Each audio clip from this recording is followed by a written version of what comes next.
Many thanks for joining us again on the newsroom. I am Fidelia Aguncha. Only reputable persons are required to fill and submit a self-confirmation form in line with the income tax regulations for 2019. The federal government clarified this on Friday, hours after it asked all account holders in the country's financial institutions to re-register their details again. However, in a tweet on Friday, the government apologized for misinformation, stating that it was only reportable persons that will be required to go through with the self-confirmation exercise. It also clarified that reportable persons are often non-residents and other persons who have a residence for tax purposes in more than one jurisdiction or country. President Muhammadu Buhari has signed the Nigeria Police Bill for 2020 into law. This was made known in a statement by a special advisor to the President on Media and Publicity, Femi Adesina.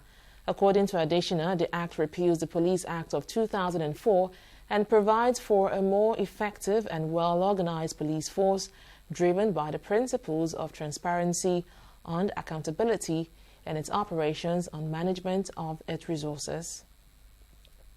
The Kogi State government has kicked against the recent U.S. visa ban imposed on politicians alleged to have rigged the November 2019 election in the state. The U.S. government had on Monday slammed a visa restriction on some individuals for allegedly rigging the November 2019 governorship election in Kogi and Bayelsa State, as well as in the run-up to the September and October 2020 Edo and Ondo governorship poll. But in a letter addressed to the ambassador of the United States of America, signed by the secretary to the government of Kogi State, Folashade Ayoade, the state governor, Yahaya Bello, said the U.S. should have created room, no matter how slim, for a fair hearing. The federal government has released more guidelines that will prevent the spread of COVID-19 as more states fully reopen schools on Monday. One of such guidelines is a directive to schools to conduct COVID-19 risk assessment every week. Meanwhile, local government and states were also directed to conduct monthly and quarterly COVID-19 risk assessments in schools, respectively. The Central Bank of Nigeria has granted Greenwich Trust Limited a license to operate as a merchant bank in the country. According to the bank, the entity would now be known as Greenwich Merchant Bank Limited.